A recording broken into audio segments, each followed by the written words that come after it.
Hey everybody, I decided to make a video about my opinion on the Harry and Meghan interview with Oprah. Since I tried to sit down and start writing something about it, and I realized that I had so much to say and that it probably wouldn't come out right if I just wrote it. So I figured if I make a video and kind of have a better way to express myself, this would probably be the best way to go about it. So, what I'm saying is kind of the perception coming from two sides, that I'm looking at it from the side of being an American, but I'm also looking at it from the side of being a British citizen, somebody that grew up loving the monarchy, respecting them, recognizing them as head of state. So what I have to say is kind of the two sides of the coin. And of course, I do want to say, first of all, that I really do love Harry. I have a real soft spot for him. I always have after, his mother's death. I've had a lot of sympathy for him, and I've always been rooting for him and his brother, hoping that these two young men would grow up to be successful individuals.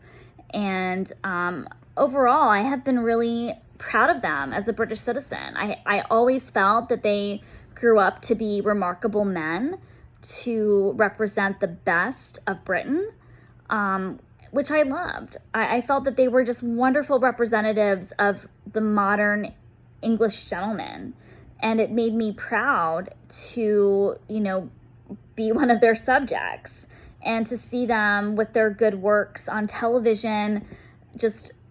It filled my heart, because I knew not only was it a great representation of my country, but also was a great representation of their mother, that, they were carrying on her good works.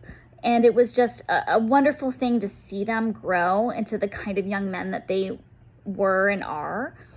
And the one thing that really kind of upset me about this interview, more than any of the content, was just how Harry looked. Harry looked really, really sad throughout the entire interview. If you actually look at his face when he's talking, he just does not look happy. Except for when he was talking about the new baby, then he does look happy. And rightfully so, he should be happy about a new baby. But through talking about everything else, he looks really, really sad. And that's a shame, because I do not wish him any unhappiness or sadness. And it was unsettling to me to see that unhappiness across his face. It just really did. And I hated it for him. I really, really did. The one thing, with the interview, there were several things that I definitely do believe happened, and there are several things that I do not believe happened. The one thing that I absolutely 100% believe happened was that there was a discussion about Archie's skin color. I absolutely believe that happened. I have no doubt whatsoever that happened, and it's wrong. And it is very, very upsetting that conversation took place. It just shouldn't. I mean, there's no reason to discuss the skin color of that little boy or the little girl that Meghan is pregnant with. It shouldn't matter. It doesn't matter. Whatever skin color they came out as, it's a beautiful child. It doesn't matter, regardless of that. And I think it's unfortunate, but I do believe that conversation happened.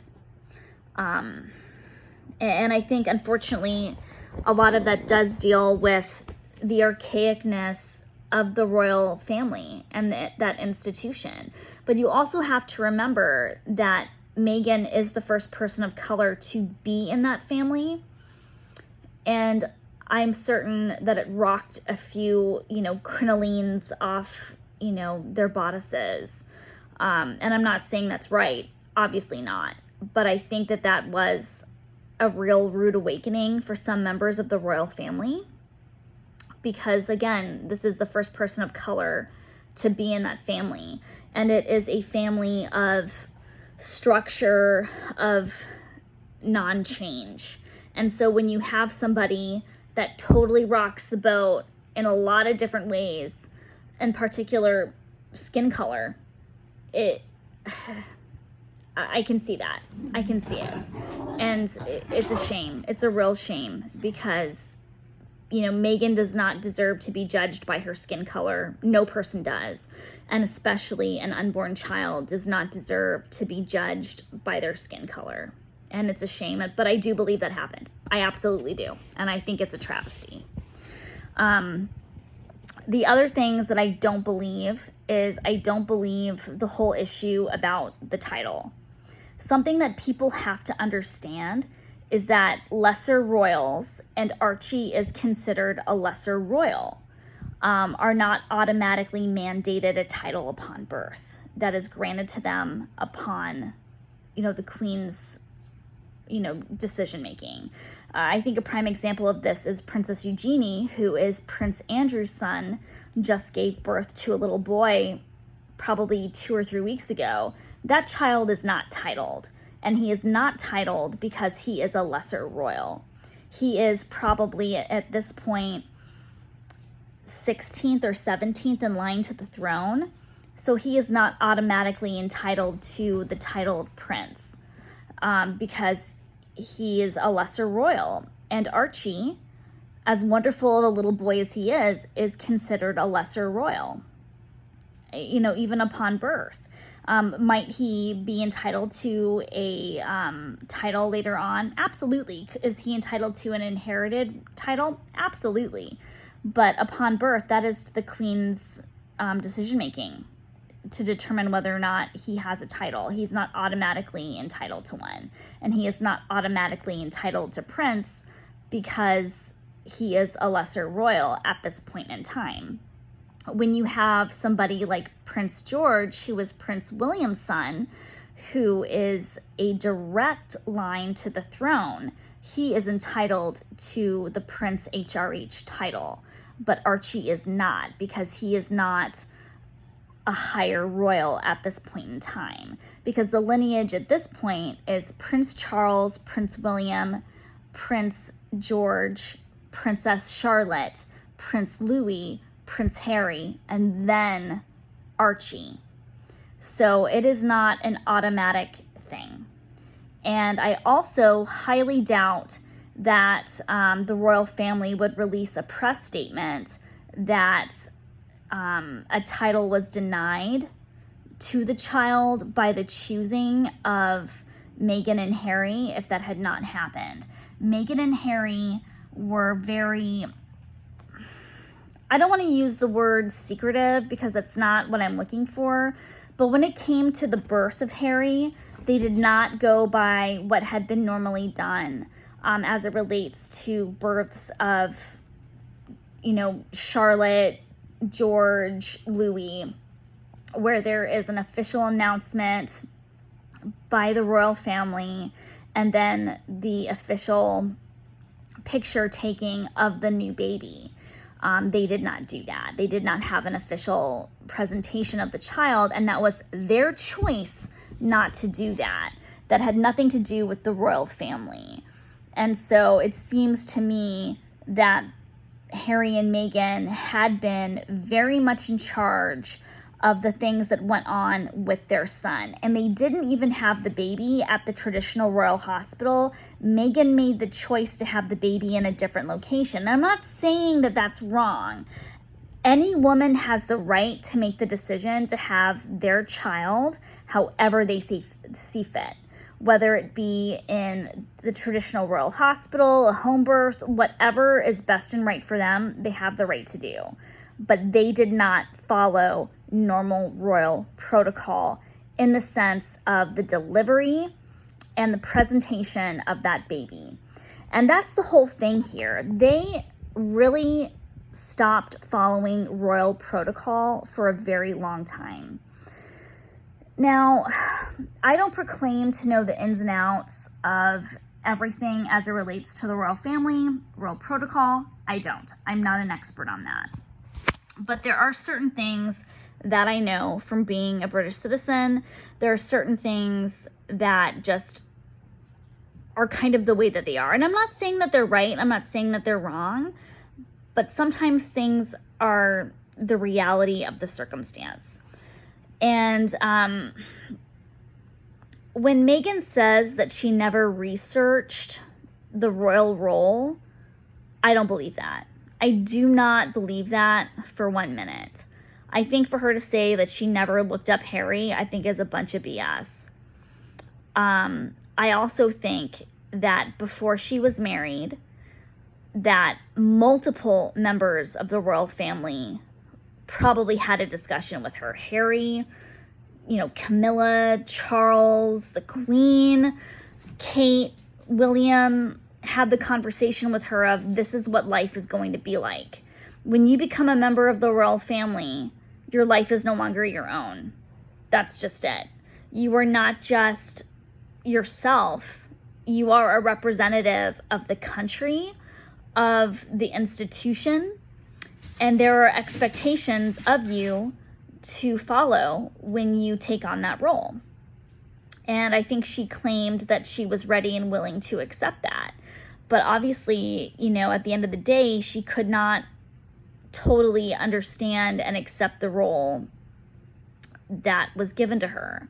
Now, one of the things that Harry said was that he felt trapped. And I do believe that. I do believe that Harry did feel trapped. And I'm certain that other members of the royal family feel trapped. I'm sure that members of the royal family, not just the British royal family, but every royal family in Europe has felt trapped.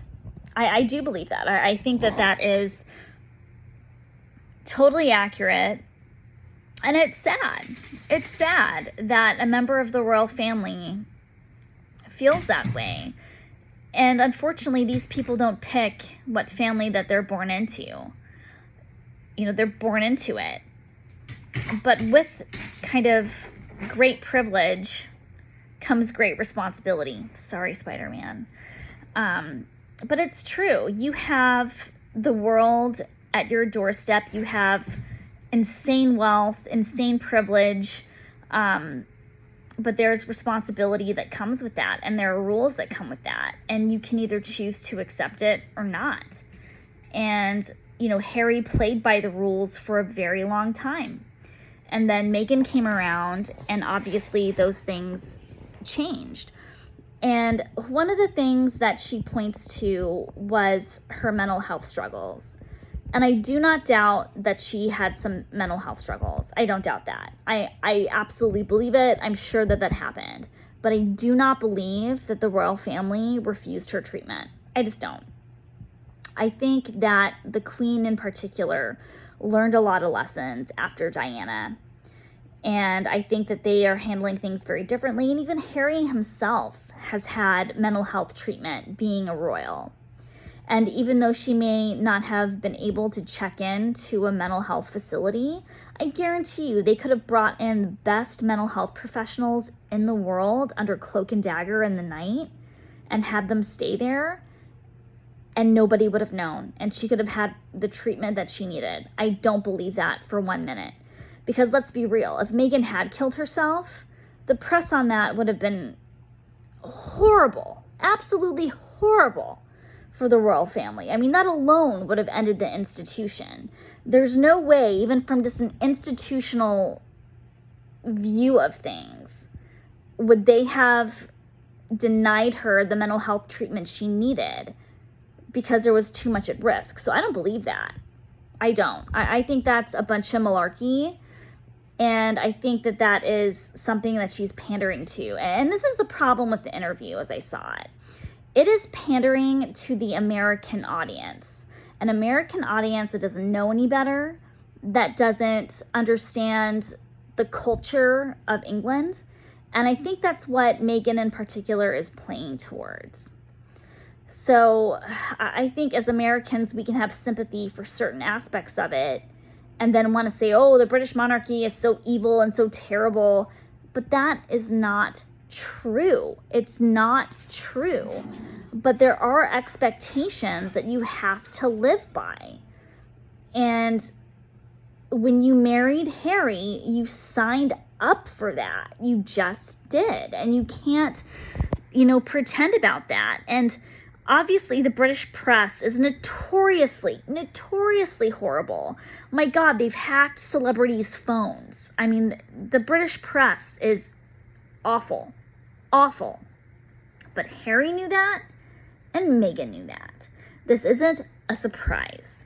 And I'm not defending the British press whatsoever, because they're the worst. They really, really are. But you can't defend this stuff.